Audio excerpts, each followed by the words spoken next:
E aí, meus amigos, boa noite! É o pós-jogo de Vasco da Gama 3, Boa Vista 0. A imposição do Vasco da Gama hoje foi de brilhar os nossos olhos. Eu vou falar para vocês, ó. Esquece os titulares, bota esse mesmo time aí que jogou contra o Boa Vista, contra o Mirassol, que vai dar bom. Pô, a galera tá animadíssima no chat. Sejam todos bem-vindos aqui para esse jogo do Carioqueta 2026. E foi um típico jogo do Carioqueta que eu vou te falar, cara, dá pra gente se iludir? Dá pra gente se iludir. Mas, brincadeiras à parte, dá pra gente também fazer uma análise pé no chão dos reforços, dos jogadores que estão ganhando uma segunda, uma terceira, uma quarta chance. Pô, olha só, o final da partida, o nosso Diniz botar o Adson naquele pasto, com todo respeito ao Boa Vista, foi uma tremenda de uma sacanagem. Eu falei, pô, coitado do Adson. Primeiro jogo voltando dos gramados, não, vou botar aqui nesse campo. Mas assim, teve Estrela, teve GB, teve Rojas, teve Saldívia, teve o menino João Vitor, sempre com muita personalidade. Acho que dá para a gente fazer uma brincadeira, analisar. Repito, é o Boa Vista. Muita gente vai dizer aí a primeira derrota do Boa Vista no Campeonato Carioca. Mas, cara, o Boa Vista teve chances, voltou um segundo tempo bem melhor, bola na trave. E aí, só um time tem Puma Rodrigues, para bem e para mal. Né? Isso quando o Puma está mais próximo da nossa defesa, é um perigo nosso. Mas quando ele está mais próximo da defesa adversária, é um perigo deles. O Pumita gravou 2 vezes e deu uma tranquilidade no segundo tempo que parecia bem mais complicado. Meu amigo Gustavo Mel, como é que você está? Você que participou dessa jornada de 90 minutos, mais acréscimos desse jogo, que depois, no final, soltou uma fumaça lá no estádio Elcir Rezende. Nem sei o que aconteceu. Depois vocês falem para a gente aí se tem alguma apuração. Meu Deus do céu, Gustavo, como é que você está? Tudo bem? Que momento, meus amigos. Boa noite, Danilo. Boa noite, galera do chat. Cara, carioca em estado puro, né, cara? Que belo exemplar desse campeonato tão tradicional que a gente teve hoje, né, cara? Uma peladinha, cara, que só foi divertida porque o Vasco conseguiu fazer 3 gols, né? Destaque total para o Puma, destaque que a gente esperava que fosse ter para o Andrés Gomes, que fez um golaço ali, uma paçocada carioquíssima no nosso goleiro do Boa Vista, mas enfim, meteu lá dentro também, como a gente sabia que ia ser um dos jogadores perigosos do Vasco, já tem conhecido ele, e um jogo para a gente observar alguns jogadores e altos e baixos, né, Danilo? Sim. Acho que alguns jogadores que a gente esperava que pudessem aproveitar essa oportunidade foram muito mal, né, cara? Me vem na cabeça o JP e o GB, 2 garotos da base que a gente quer ver acontecendo como ajuda importante de elenco durante esse ano. Porra, foram muito mal. Tietê muito mal também. Acho que a análise nossa ali, estava eu, Mineiro e Veneno, durante o jogo, foram de os 3 destaques negativos, talvez junto com o chileno-uruguaio. O nosso Saldívia também deixou aquelas impressões, umas jogadas assim que, porra, se contra o Boa Vista tu faz isso, meu camarada, porra, fica complicado a gente acreditar que tu vai ter que vai se impor na dificuldade da Série A do Brasileirão tão competitivo, né, cara? Por outro lado, o Rojas, né, meu amigo? Que, cara, me parece que aproveita a chance, né? Sem nem falar do Puma. Puma era um que a gente não tinha curiosidade de ver hoje, no sentido, a gente sabe o que pode esperar do Puma. Puma como atacante num jogo contra um time como foi o de hoje, que você sabe que ele vai estar pisando na área o tempo todo, que você sabe que as nossas linhas vão estar altas, e a gente vai dar chance para um time ruim, né, Danilo? É. Quando a gente dá chance lá atrás, demos muita chance. O time do Fernando Diniz de vocês, obviamente, que deu muita chance de transição ofensiva, de contra-ataque dos caras, de linha alta, e você toma um 3 contra 3, 4 contra 4, e aí você tem um time ruim como o do Boa Vista, ficou fácil para o Vasco passar incólume nesse jogo. Fosse outro, a gente estaria muito mais preocupado. E aí o Puma lá na frente deu conta do recado, o Andrés Gomes, na medida do possível, deu conta do recado, um jogo sem grandes destaques do Andrés Gomes, mas a gente já sabia que ia ser ele o jogador mais perigoso, mais diferenciado, e o Johan Rojas, esse sim, interessante, né? Nosso Johan Rojas. É muito bom, né? Como fica a sonoridade em português do nosso querido colombiano. Interessante, né? Um ciscadorzinho interessante, balança o tempo todo, bota uma dificuldade para marcação, e como bem destacou o Mineiro ao longo da transmissão, joga com a cabeça alta, né? Então ele busca o passe e o Vasco acha um dos seus gols, uma participação muito boa dele, uma jogada tradicional do Vasco também, quando coloca 2 lá no canto e o lateral, sendo o PH ou o Puma, procura esse espaço ali entre o lateral deles e a zaga. O Johan Rojas meteu a bola certinha para ele, golaço do Pumas. Acabou sendo algo tranquilo, meu amigo Danilo, mas, porra, cara, que pelada. E não falei do Fusato, né, meu camarada? Fusato, Falei do Rojas e não falei do Fusato. Foi outro que a gente nem esperava ver muita coisa e acabou vendo, né? Acho que mostra também as dificuldades do Vasco defensivas, né? Quando o Fusato tem que aparecer, e aí não é demérito dele, ele estava lá para fazer isso e mandou bem, mas mostra defensivamente como é que o Vasco também tem as suas dificuldades. Vamos ver, vou ter muito a que falar. Antes de tudo, agradecer a sua presença. Deixa aquele like, aquela curtida, o joinha aqui no pós-jogo. Daqui a pouco o João Almirante está chegando para a gente resenhar. Provavelmente a gente vai caçar também a coletiva do Fernando Diniz, o que ele tem para tirar, e também projetando a estreia do Vasco para o Brasileirão contra o Mirassol, quinta-feira, 8 horas da noite. E aí, meu amigo João, como é que você está? Tudo bem? Boa noite, Danilo. Boa noite, Gustavo, chat. Estamos aí, né? Pelo menos com uma vitória, né? Nesse jogo, que eu acho que era importante, pensando ali em classificação, né? Porque não vencer o Boa Vista hoje, ou ser derrotado pelo Boa Vista, poderia deixar a gente numa situação ali que, de repente, tem que ganhar de qualquer jeito, e caralho, clássico, porque senão... Enfim, então, nesse sentido, acho que o Vasco deixa ali a sua situação encaminhada. E acho que temos coisas negativas para falar desse jogo. É um 3-0, né? Que, para quem não assistiu, pode sugerir um jogo sólido, né? Uma coisa tranquilo. Assim, tranquilo, e acho que não foi bem isso, especialmente no primeiro tempo, né? Acho que o Vasco correu o risco ali de ver o Boa Vista abrir o placar, pelo menos umas 2 ótimas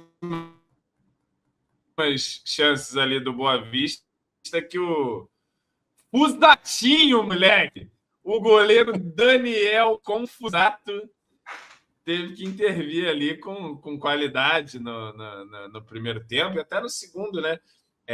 Mas aí depois o Vasco faz um gol e no segundo tempo depois desenrola. Mas assim, eu acho que a boa notícia, né? A coisa que acho que mais agradou, não sei a vocês, mas foi ali ver o Rojas jogando um pouco mais e ver que ele é um cara que de repente pode ajudar, que tem uma lucidez ali para jogar no meio campo, né? A gente que tanto sofre sem qualquer opção ao Coutinho, né, para ser um jogador de meia ali por dentro, quem sabe não é o Rojas. Eu repito, é um nível de enfrentamento que não nos impede de ser muito taxativo com qualquer análise positiva, especialmente, mas ele mostrou ali uma lucidez, foi um bom recado.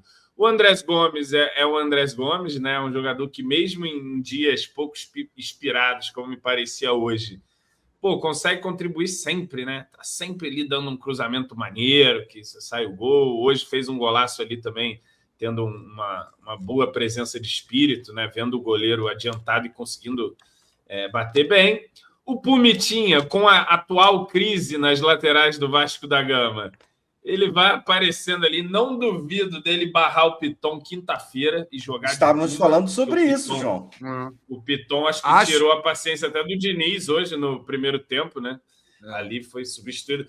Teve um lance do Piton que foi meio constrangedor. O pontinha do Boa Vista pegou a bola no meio e o Piton foi recuando, quase até a área, mano. Eu falei, que isso, Piton? Vamos para cima, cara.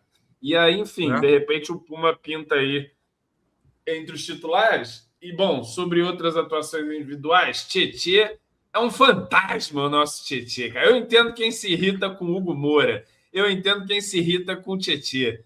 Mas você se irritar mais com o Hugo Moura do que com o Tietê, para mim é uma coisa meio que não faz muito sentido. Porque o Tietê é um fantasma em campo. Eu acho ele, hoje, é um dos jogadores que mais me tira do sério. Que perdeu um golzinho ali no primeiro tempo por falta de feijão com arroz, né? Sim. Por falta de querência, né? Pelo amor de Deus, cara. Que loucura. Mas, enfim. Imagina o Edmundo, João Almirante. Você sabe qual é a jogada que eu estou fazendo referência? Final de 97. Imagina o Edmundo naquela bola, meu. Pá! Pô, meter tudo para dentro, o goleiro ia dentro junto também. Bola para chegar igual um terrorista, né? Que ele chega com um pezinho mole danado. Enfim. Pior que o lance, João, seria até anulado, que bate no braço do GB, né? Ah, olha aí. Putz, o GB. Fala do GB, João. Fala do GB com carinho. Com carinho. Vou chegar lá, vou chegar no menino GB. Eu vou passar por outro menino primeiro, o JP, que me parece ser um jogador que tem até uma lucidez assim, mas ele joga, 0,5, né? Não tem como jogar no 0,5. Ele é muito pesado, né? Ele é também me deu essa impressão ali em alguns lances, as bolas que ficam esticadas, ele tenta esticar e tu vê que tá pesado e aí fica para trás. Eu não Boa Vista, né, também. João? Pois é. E o GB, cara, o GB também complicado pro GB, porque assim, alguns lances ali de cruzamento para ele, teve uma cabeçada que eu não sei o que ele tenta fazer, se ele tenta escorar ou se ele erra mesmo. Não conseguiu ganhar muito esses duelos na área. E fora da área também, puta que pariu. Difícil também. Dificuldade muito grande para dar sequência. Não tá acertando nada o garoto, né? Não tá acertando nada.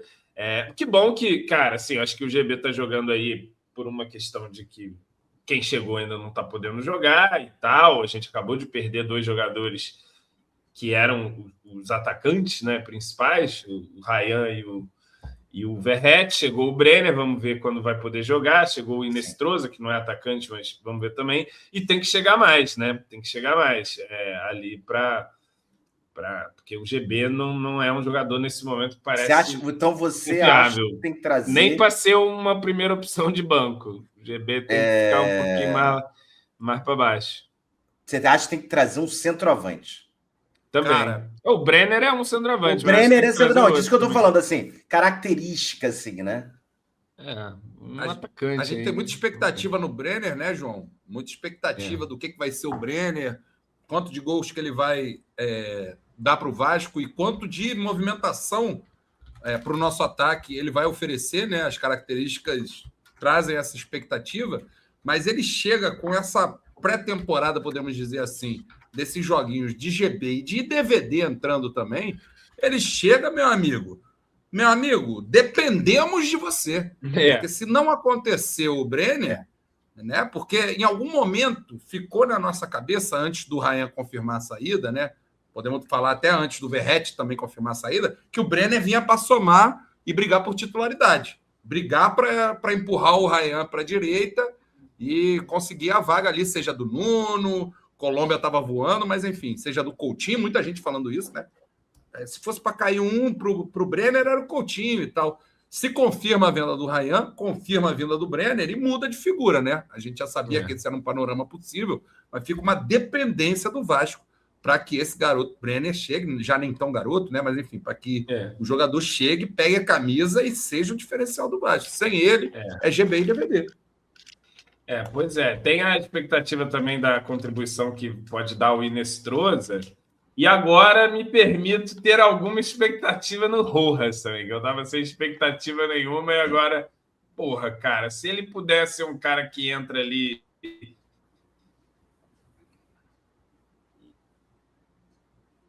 bate uma bolinha, né? Pelo menos, vamos ver. Agora, outro detalhe. O nosso zagueirão Saldívia, eu quis segurar as hordas contra ele no primeiro jogo. No primeiro jogo eu falei, pô, calma aí, né? Vamos, calma. Mas, porra, os indícios são deveras preocupantes mesmo. Iniciais. Porque é isso, né, Danilo? O fato de ter sido... que não passa qualquer confiança. Não. O fato de ter sido contra um fraquíssimo Boa Vista nos dá um freiozinho em quem foi bem, né? Puma Exato. fez o seu papel ali, marcou 2 gols do caralho, jogo legal. Fusato fez um jogo legal. Porra, o colombiano, como sempre, Andrés Gomes, fez um jogo legal. E o Rojas fez um jogo legal. Com todos, a gente bota na balança ali de que também Boa Vista, né?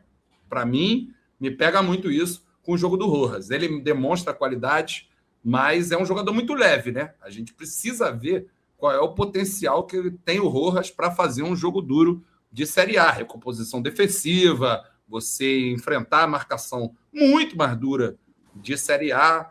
São muitas perguntas ainda para o Rojas, que, repito, faz um jogo muito bom hoje. Por outro lado, cara, quando você vê jogadores indo mal contra o Boa Vista, cara, pesa a nossa mão total, né, cara? O Saldívia fazer esse jogo contra o Boa Vista novamente é brincadeira. Serve o mesmo para o GB, serve o mesmo para o JP, serve o mesmo para o Tietê. E para o Piton também, por que não? Não, e assim, por exemplo, o porque, Fusato... assim, o que acontece de bom nesses jogos é sempre relativizável, né? Pela falta de qualidade do oponente, né? E Exato. o que acontece de ruim acaba ganhando uma lente de aumento, né? Porque, porra, nem contra essa estiriça tu tá conseguindo ir razoável, né? Aí realmente é complicado. Se houvesse o troféu Leandro de Sábato, o nosso Rojas estava disparando aí na concorrência, velho. Estava no topo. Não, mas troféu é Lucas difícil. Mineiro, Danilo? Não, mas é difícil, assim. É difícil porque tem isso, assim. É um adversário frágil. Mas é a primeira derrota do Boa Vista. Mas mesmo assim, a gente viu que é um adversário frágil, complicado. E, ao mesmo tempo, o Saldívia passou dificuldades com o ataque do Boa Vista. Até eu estava comentando com o Gustavo, o João, nem tanto pelo confronto direto ali de trocação, de bater, de jogar zagueiro, sabe? Aquela coisa, zagueirar, mas muito pela suposta qualidade dele, que é a construção. Então, eu acho até que ele deu umas zagueiradas ali em algum momento, chegou nos carrinhos duros ali e tal. Isso. Mas, cara, ele com a bola no pé, eu fico com medo. Aí o meu bateu a Regina Duarte. Meu sistema de alerta. Porque ele joga sempre num risco, parece que a bola está sempre um pouquinho espetada, está sempre um pouquinho adiantada, está sempre ali na iminência de dar uma merda, né? Então, eu acho que não tem uma grande falha do Saldívia aqui. Então, tem ali no final, ele fura uma cabeçada no cruzamento, é meio esquisito. Mas, cara, é um jogador que não conseguiu me transmitir nenhuma segurança agora, né? E eu acho que dificultou tanto para o jogo do Saldívia, quanto talvez principalmente para o JP, senti isso, pelo menos, né? Em algum momento eu senti que eles estavam sentindo muito gramado, né, cara? A bola sempre vinha meio quadradinha, mas estava vindo quadrada para todo mundo, né, meu camarada? O Rojas jogou com a bola quadrada, o colombiano Gomes jogou com a bola quadrada, a galera tava jogando todo mundo. E, cara, o JP, isso me chamou muita atenção, cara. Porra, no primeiro tempo ele não conseguia matar uma bola, cara. A bola vinha e aí era aquela pererecada do campo e ele não conseguia, porque aí era lento para ajeitar a bola, a marcação chegava, aí ele dava o passe todo errado. Foi difícil o jogo do JP hoje. Quer dar uma palhinha? O campeão aqui do lado está cobrando o fim da live com o seu pijaminha devidamente trajado de Vasco da Gama. Eu tô sentindo que tá doido para dar palhinha. E aí, meu amigo? Tá tudo certo? Qual é a tua expectativa pro jogo de quinta-feira? Ter calma agora. O Diniz tem que montar bem esse time, montar bem essa defesa, que tá meio ruim, mas vamos em frente, vamos em busca do G7 desse próximo Brasil. Gostei. Vaticinou! Muito obrigado. Pedro Emílio, esse foi Pedro Emílio aí, para adoçar um pouco o domingo. Pelo que eu tô acompanhando esse início de temporada aí, é quase certo que o 7º lugar do Campeonato Brasileiro vai ser um timezinho bem mais ou menos, mané. Alguém vai ter que ser o nosso. Alguém vai ter que ficar em 7º. Algum desses times assim bem complicadinhos do campeonato vai terminar em 7º. Será que é nós? Não sei. Pode ser, hein? Quem sabe? Cai no nosso colo. Gente, muito obrigado. Bom descanso, boa noite, boa semana. Amanhã a gente está de volta. Tamo junto. Beijo, Gustavo. Beijo, João. Beijo, galera. Valeu.